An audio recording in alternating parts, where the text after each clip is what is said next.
Thanks, Ben. Great job leading us. I want to welcome everybody in our campuses, Lockwood, Cody, Butte, Plentywood, and also those joining us by the web campus. Welcome. And we are in a series on Bout with Doubt. Before we get into that, I'd like to give you a couple of things that I'm going to ask you to do. One is the Reveal survey. You've heard about this the last few weeks, and we've asked you to kind of let us know how we're doing. This survey is an all-church, all-campuses survey to give us a heartbeat of what's going on all around this region. It's harder as you spread out and you have campuses all around Montana, Wyoming, and beyond to really know how things are communicating and delivering. So would you do us a favor and do that today, because it goes offline tonight, all right? I think it's at midnight. So if you would do that, it'll take you about 20 minutes, depending on how long it takes you to take surveys. It'll take you about 20 minutes, okay? All right. The second thing I'd like to show you is a new tool.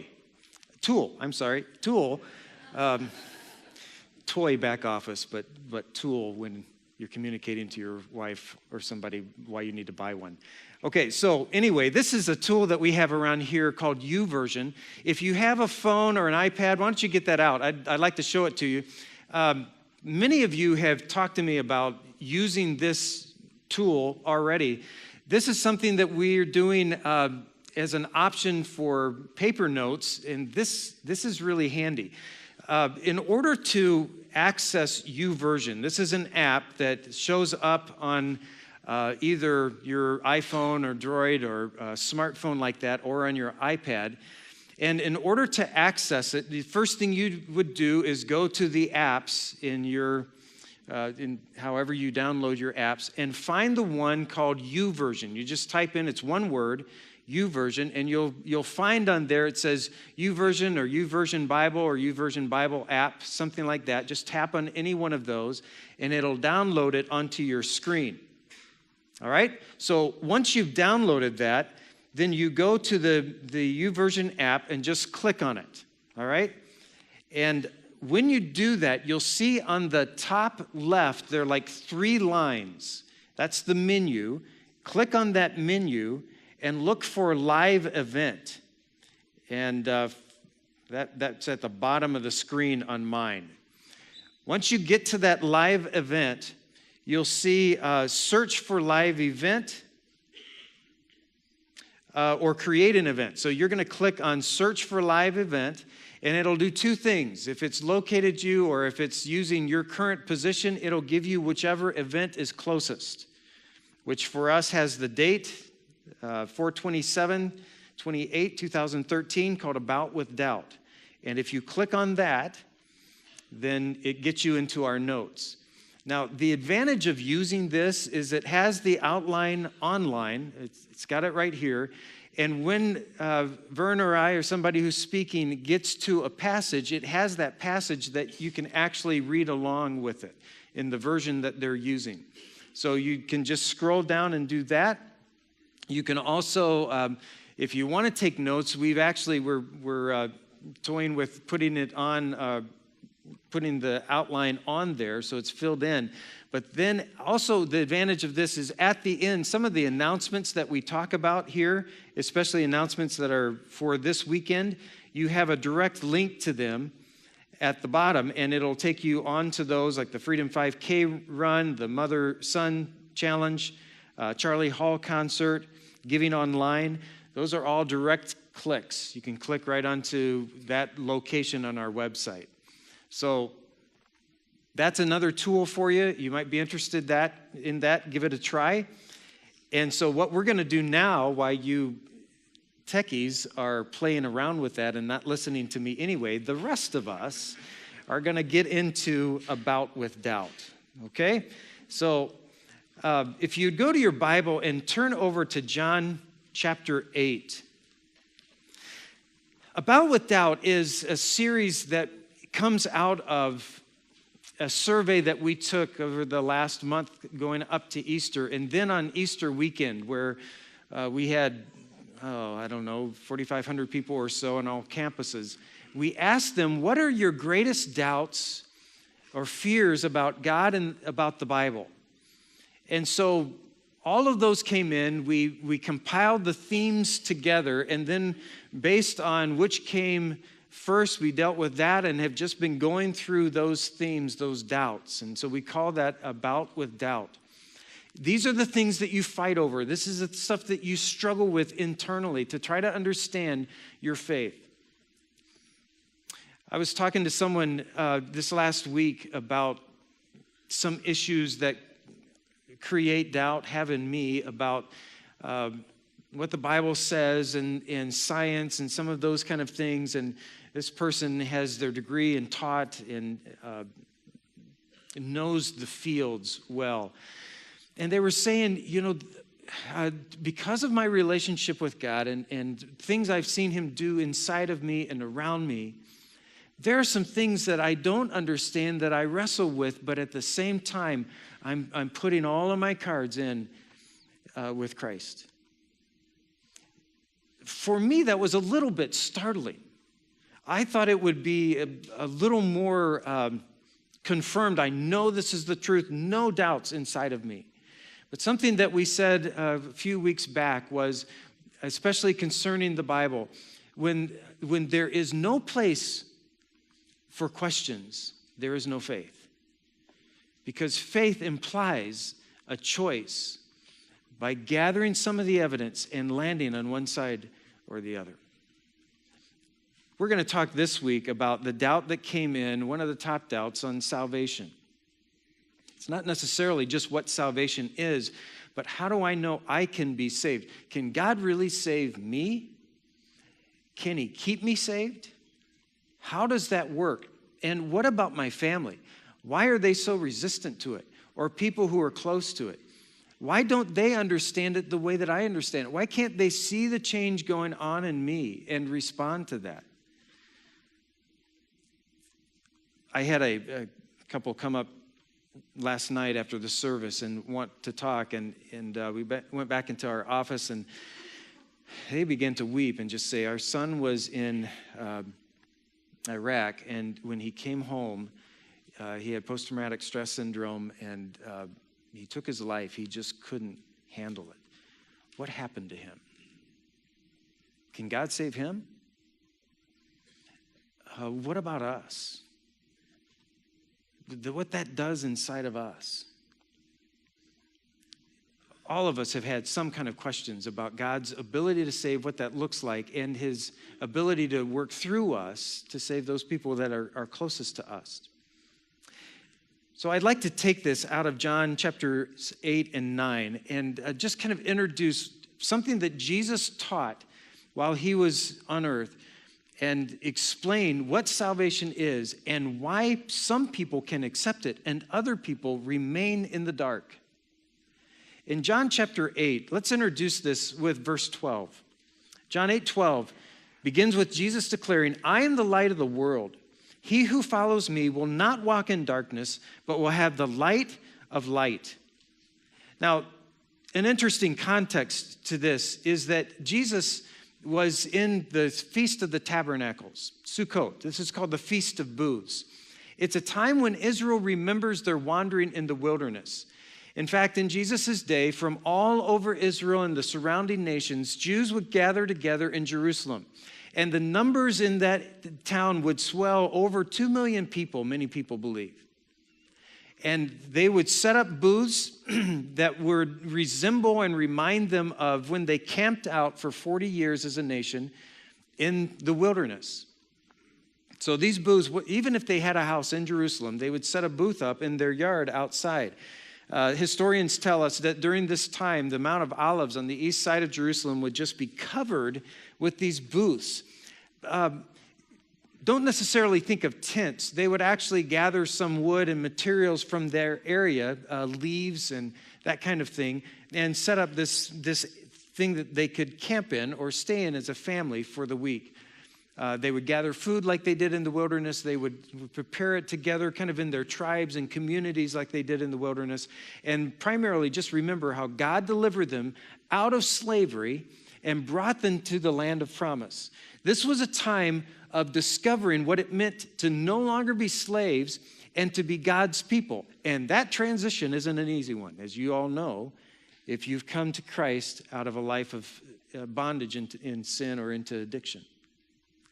Now, Jesus begins by saying this in John 8:12. I am the light of the world. He who follows me will not walk in darkness, but will have the light of life. Now, remember, this is in the middle of the Feast of Tabernacles. All these Jews, thousands of Jews, coming into the temple to listen to Jesus speak. And Jesus says, I am the light of the world. What would they be thinking? They would be thinking back into the wilderness in Exodus, where it says that there was a cloud that came between Israel and the armies of Egypt when they were crossing the Red Sea. And that cloud, Exodus tells us, would provide darkness for Egypt so they couldn't make their way to the Israelites, and provided light to direct the path of Israel across the dry ground through the Red Sea. They would think he's the light of the world.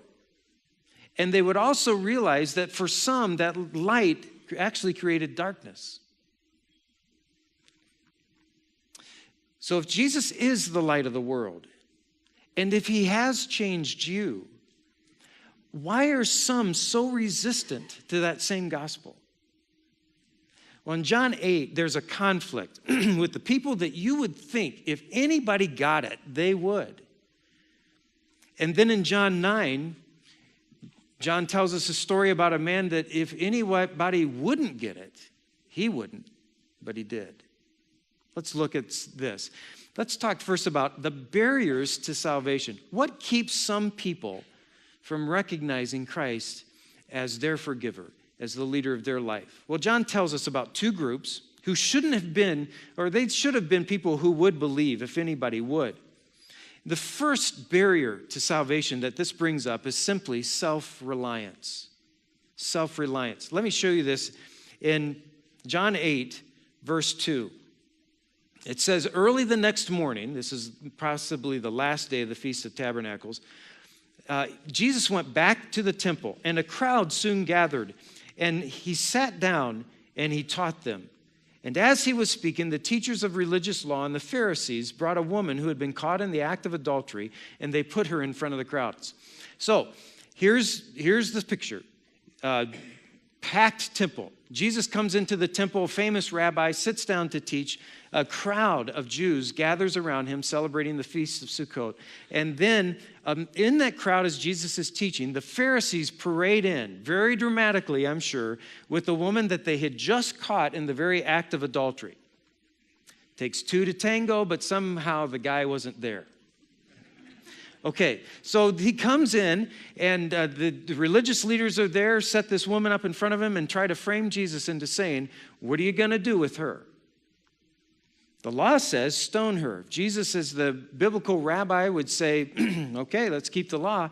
Rome would arrest him for carrying out an execution without their authority. If he says, don't stone her, then he doesn't keep the law. He's framed. And that's what's going on in this context. The self-reliant people are trying to find reasons why they shouldn't follow Christ. Now, let me skip down to the idea of why were these people so resistant? The religious leaders in verse 13, if you look in chapter 8, verse 13, the Pharisees replied, you are making those claims about yourself. Your testimony isn't valid. Now, what were they saying? They were talking to Jesus about his teaching, and they said to him, we haven't verified what you're teaching. You haven't come to us for approval of that. Therefore, it's not valid. In the law, it was 2 or 3 witnesses, and they considered themselves to be the witnesses. So they wouldn't follow Christ because his testimony wasn't validated by them. And then Jesus said, there's a second group. It's the Pharisees, religious teachers, and then there's the Jews, the rest of them. And it says of them, if you look in verse 30, it says of them, many who heard him say these things believed in him. So the great multitude saw what was going on with the religious leaders and said, they don't like his message because it contradicts theirs. We get that. But his message resonates with us. And it says they believed. And then Jesus addresses them. Notice what he says in verse 31.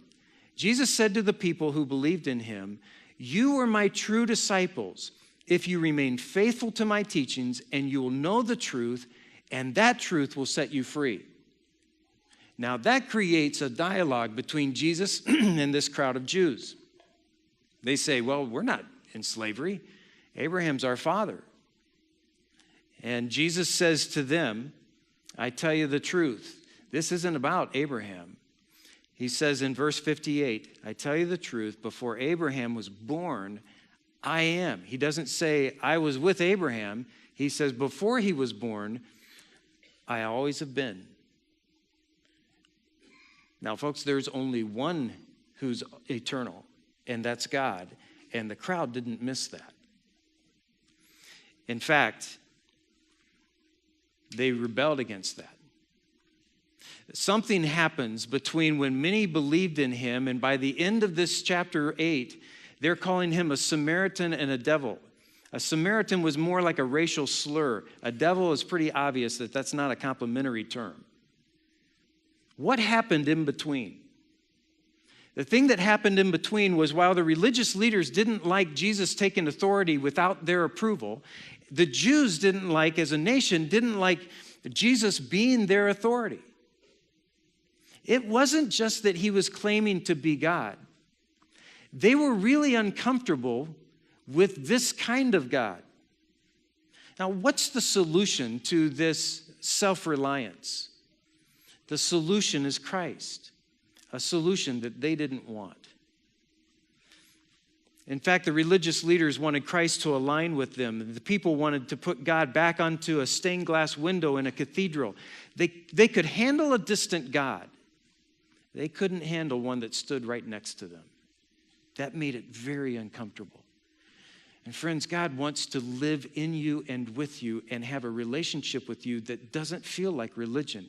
It feels like God's walking with you and talking with you every day, not just in the temple, not just in a weekend worship experience, but every day in your life. That crowd wasn't interested.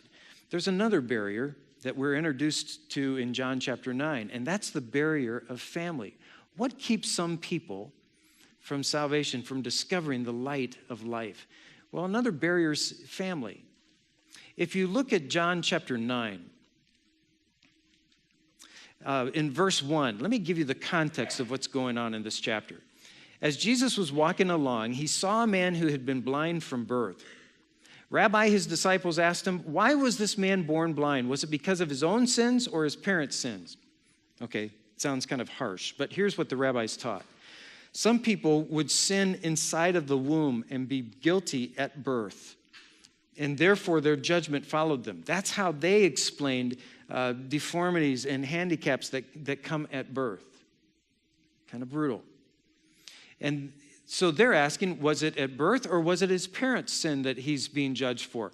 The law taught that God would not look over the sins, but he would in fact judge the sins to the second and third generation. And so they were asking, is this something that his parents had done that he's being judged for? Now notice Jesus' response to that. Verse 3, it was not because of his sins or his parents' sins, Jesus answered. This happened so that the power of God could be seen in him. In other words, this man was born for this moment. We must quickly carry out the tasks assigned to us by the one who sent us. The night is coming, and then no one can work. But while I am here in the world, I am the light of the world. Notice what he's saying. He's saying simply this. Again, in John chapter 8, he introduces the theme of being the light of the world at the Feast of the Tabernacles. Now in John 9, he introduces them to a blind man, and he says, I'm the light of the world. I'm going to bring light into this man's life. When the blind man is healed, the religious leaders have to deal with the miracle with these crowds. So what they decide to do after this man comes back healed is they decide to take him to court. We've got to take care of this. We've got to eliminate this threat. And so they bring the blind man and question him, and they try to get him to do three things. First of all, admit that he was never blind. Well, that didn't work. So the second thing that they asked him was admit that Jesus didn't heal him. And that didn't work. So the third thing was, okay, you were blind and now you can see, but it wasn't Jesus that did it because God doesn't heal through Jesus. That just can't happen. And that didn't work. So then they bring in his family. What's your family like? All of us have different experiences with families, but some of you recognize that some of the most resistant people to your relationship with God can be your family. When you meet somebody, how anxious are you to introduce them to your family? When my kids start to date, one of the pleasures of my life is be able to introduce myself to the people that they date, whether they offer that introduction or not. It's a fun thing.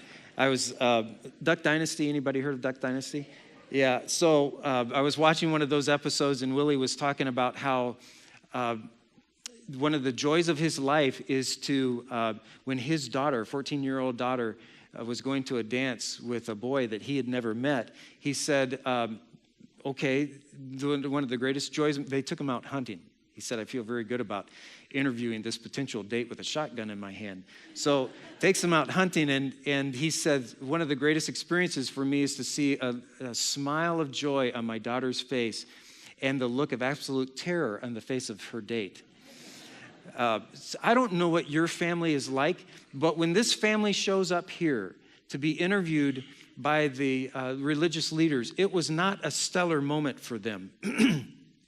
In fact, when they come, they, in verse 18 of John chapter 9, let me read what happens. The Jewish leaders still refused to believe that the man had been born blind and could now see. So they call in his parents and they ask him, is this your son? Was he born blind? If so, how can he now see? So let's frame the parents. So his parents replied, we know this is our son, that he was born blind, but we don't know how he can see or who healed him. Asked him. He's old enough to speak for himself. Well, that's nice. Not a stellar moment here for the parents. His parents said this because they were afraid of the Jewish leaders who had announced that anyone saying Jesus was Messiah would be expelled from the synagogue. That's why they said, he's old enough, ask him. So at this point, the parents are embarrassed by the son. Now, let me give you an illustration of this. I was looking online this last week at embarrassing family photos. Have you ever seen these? Somebody posted some family photos from my family way back on Facebook, and we tried to get it off, but since they didn't. On the left side, this is kind of a normal Olin Mills, remember the day, kind of photo. I'm not going to tell you which one's mine because it won't help. The one on the right is the era do you have eras in your family that you wish you had missed? So that's that. But they're even better, more embarrassing family photos. Here's one of a boy who goes with his family to visit Santa Claus. The boys, the other three seem to really enjoy it. It didn't go so well for the youngest, evidently. Here's another one. Family photo, everybody get on the couch. So sick of this, I hate this. Well, now we all know. Here's another family photo. That's right. Let's send Grandma a thank you note for the present. Little sister tried to take the present. I got it back. Thank you, Grandma. I love that picture. All right, the next one is,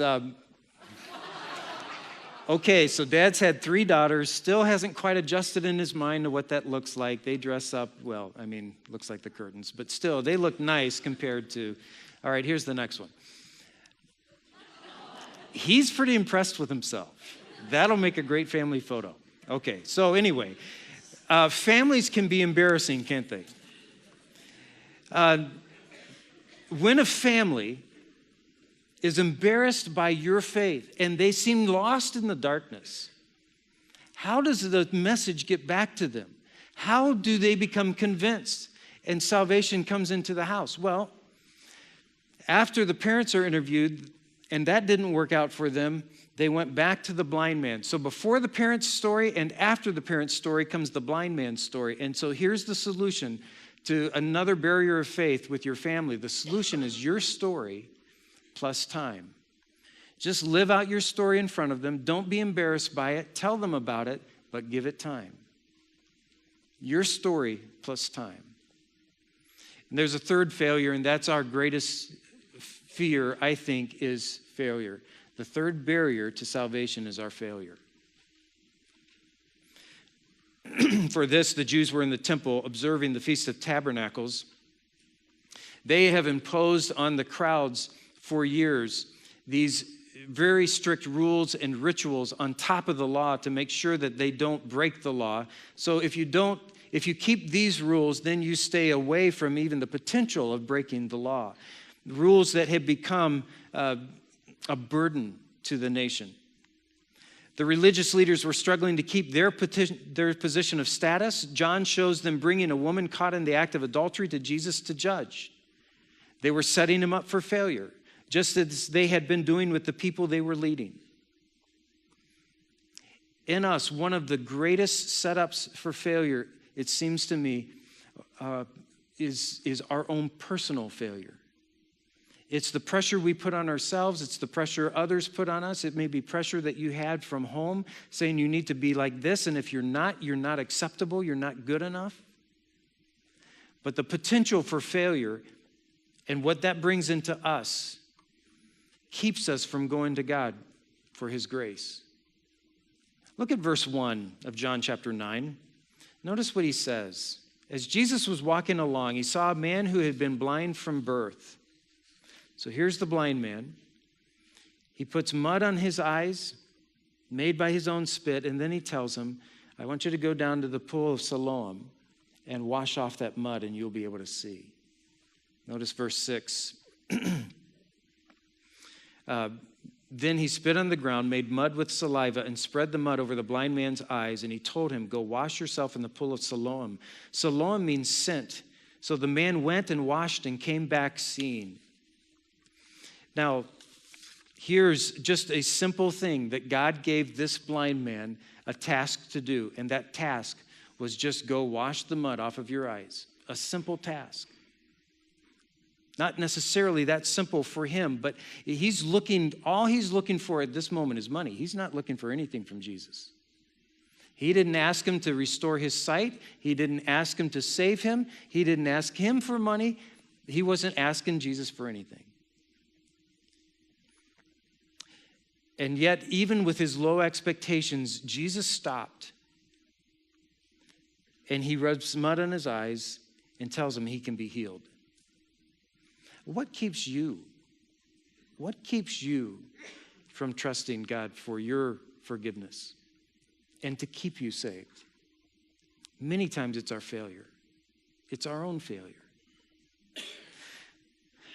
A few years ago, I went through a great failure in my life, and I've been following the Lord since I was 16, and yet I had totally failed. Not only in my own expectations, but in the expectations of what I perceived to be expectations from my family, from people that I worked with. I thought they were God's expectations for me as well, and I struggled with God. I had been praying God would change me. He didn't. I prayed that God would change other people. He didn't. I prayed in a bout of a little bit of humility. Okay, then God, change us. Change us. There's something in me too. And then finally just said, I'll forget it.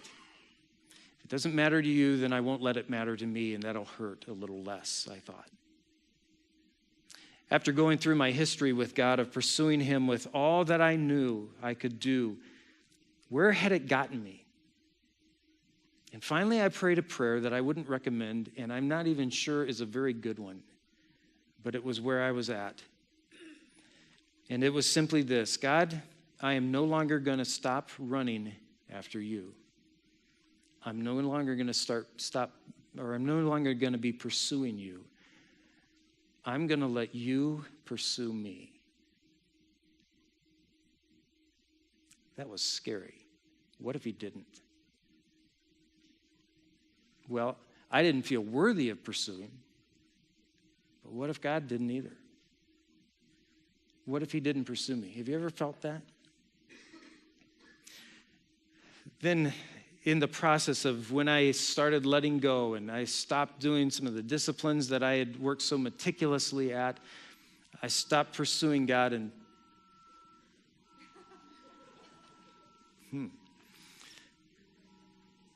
it's interesting. Amber alert. Yeah. Okay. Are you with me?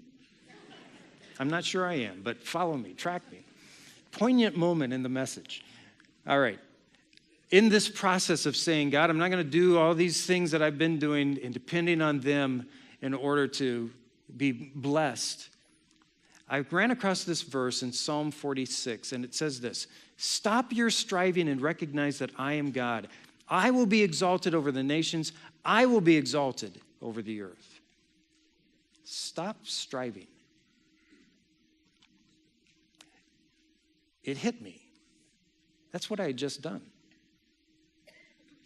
And as I let that sink in, I looked up that word in the Hebrew for striving, and that word is a word, rapha. You ever heard of that word? Some of you might have. It's a word used for healing. God's healing. It's interpreted or it's translated several different ways. To let go of the rope, somebody who's leading a group of horses, to let easy on the ropes, to grow slack, to release, to sink down, for a bird to drop your wings and quit flying, to relax. Cease striving and know that I am God. And when I read that, I thought my life has been characterized by striving, by trying to make this thing work. And perhaps in this failure, I find God. I found the answer to failure: scandalous grace. I like this term, scandalous grace, because grace is something I don't earn, I didn't deserve it, I never have, and I never will. No matter what I do before God saved me or since he saved me, it's a gift. It's scandalous because it's not how most people react to God.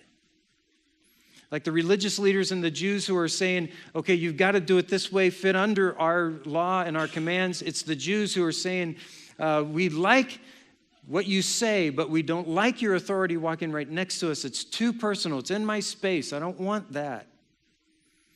Now to someone who's finally broken and comes to Christ and says, cease striving.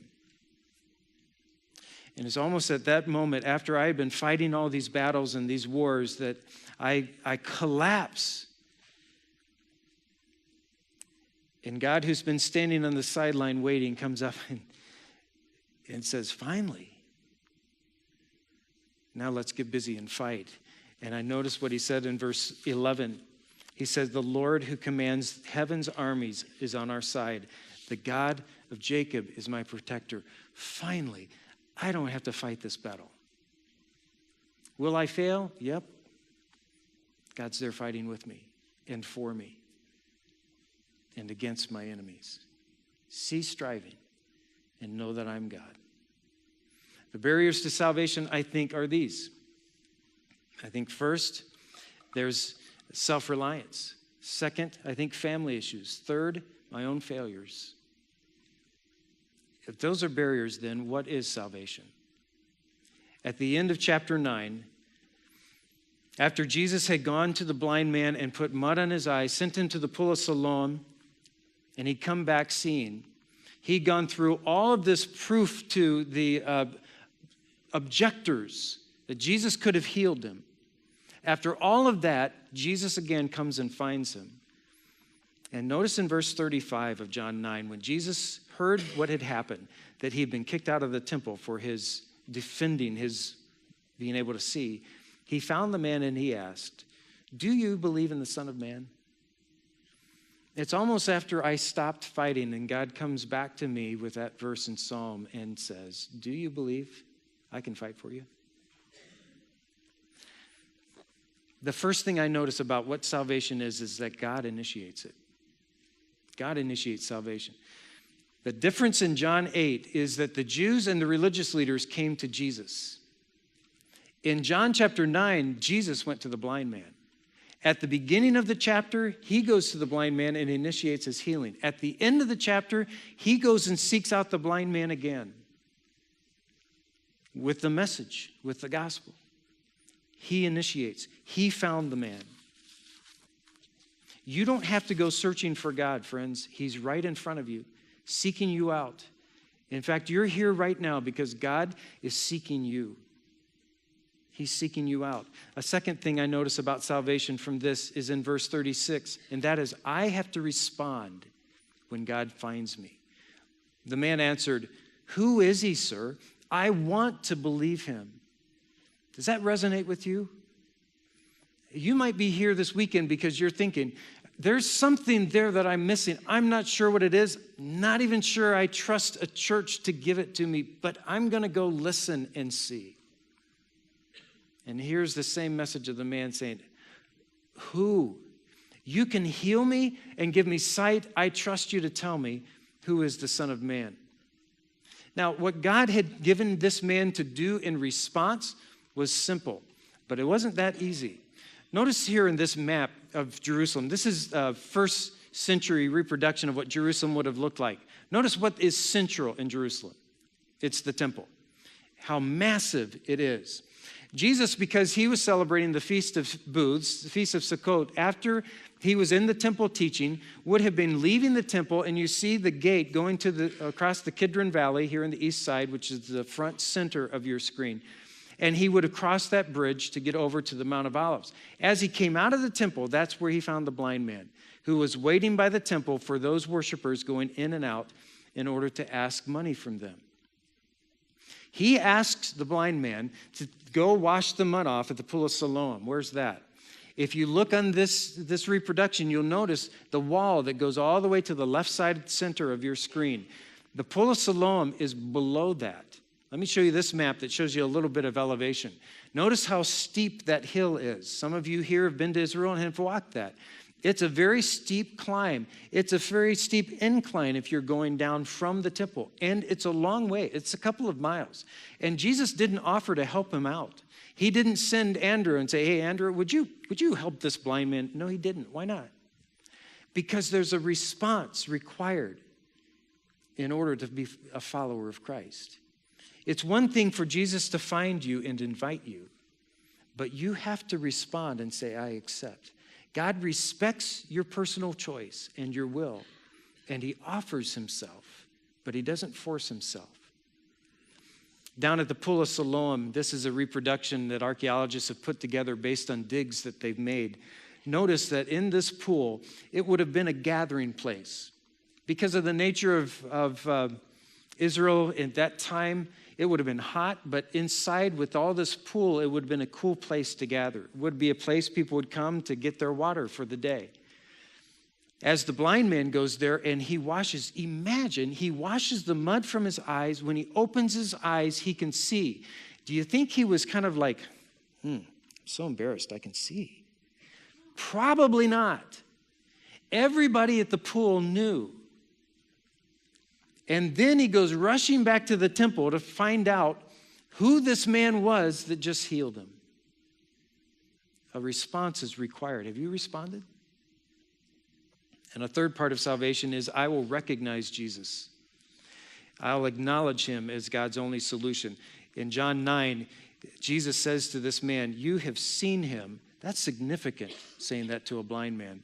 "You have seen him," Jesus said, "and he is speaking to you." And notice his response. "Then yes, Lord, yes, I believe." He made a response because Jesus was God, the one who was able to heal him. And then fourthly, I will follow Jesus. Notice what this man does once he recognizes Jesus and accepts that he's God's son able to heal him. It says he worshiped Jesus. Worship means that this man expressed his gratitude to Jesus in some way. Throughout the Gospels, that worship took a lot of different forms. John the Baptist worshiped Jesus by announcing Jesus to the crowds. The disciples worshiped Jesus by following him. Many who were healed worshiped by bowing before Jesus and thanking him. Mary, the sister of Lazarus, worshiped Jesus by using very expensive perfume to anoint his feet. Mary Magdalene, apparently, after Jesus rose from the dead, just grabbed Jesus somehow so that he had to tell her, Mary, let me go. Not time for this kind of worship. How do you worship? Worship is simply this. Worship is discovering something about God and responding appropriately. We do worship here on the weekends by singing, by praying, by learning, by responding to what the Word says, but we do worship every day by living it out in our context at home, at work, at play. Anything that we do is a response to who Jesus is and how he fits into our life in a relationship. Notice verse 40. How do the crowds respond to this blind man receiving sight? The person who shouldn't have seen Jesus sees him. Notice what they say in verse 40. Some Pharisees who were standing nearby heard Jesus and asked, "Are you saying we are blind? This blind man receives sight, and you're saying we, though we can see, are blind?" And Jesus says to them, notice, if you were blind, you wouldn't be guilty. But you remain guilty because you claim you can see. It's the person who comes to failure. It's the person who's self-reliant. It's the person who has all this resistance from their family who says, I'll handle it. I'll take care of all that. I'm going to make this work, that are blind. But the person who comes to that point of self-reliance, that point of resistance from others, that point of personal failure and says, I can't. I need Jesus. Some of you know the story of John Newton, who wrote the song Amazing Grace, how sweet the sound that saved a wretch like me. I once was lost, but now I'm found, was blind, but now I see. John Newton was a slave trader. He captained a ship where over his life captured over 20,000 slaves and took them to markets all around East India and England and sold these slaves. Many of them died en route, if not half. He was haunted by this later on in life, but the reason was he was in a storm at sea, and the ship was going down. And he prayed as the ship was going down, God, if you'll save me, I'll serve you the rest of my life. If I'm God, I'm thinking, it's not that good of a deal, but okay. And so God saves him, and John Newton becomes a pastor and becomes a mentor for a man named William Wilberforce. Wilberforce was a parliamentarian, and he was trying to abolish slave trade under the tutelage of John Newton. And John and Wilberforce meet together to talk about how they can work together with Newton's story, along with Wilberforce's influence in Parliament. And what Newton discovers in going back and discovering God's grace over his life and his guilt over the lives of 20,000 slaves is a story of grace. Two things I know. I'm a great sinner, and Christ is a great Savior. Let's pray.